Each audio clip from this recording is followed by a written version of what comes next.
Омар радиаллаху анху қылышын қынынан шығарып пайғамбарымызды өлтіруге кетіп бара жатыр. Сонда оған бір кісі келіп не дейді: сен бірінші қарындасыңмен және күйеу балаңмен айналысып алсайшы дейді. Сонда ол ашуланып қарындасының үйіне келгенде күйеу баласы екеуі Құран оқып отырады.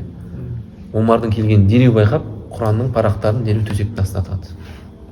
Омар радиаллаху анху кіріп келіп қарындасын бір ұрып, ренжітіп алады. Бірақ қарындасы болғаннан кейін бәрібір жүрегі жібиді.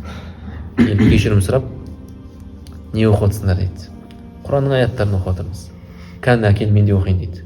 Сонда исламның принципіне оны саған оқуға болмайды дейді. Сен бірінші ғұсыл алуың керек деді.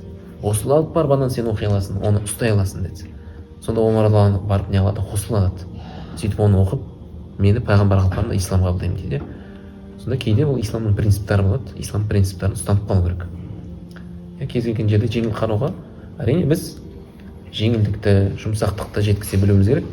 Бірақ кейде ислам принциптері болады. Ислам принциптерін дұрыс жерде дұрыс ұстанып қалуымыз керек.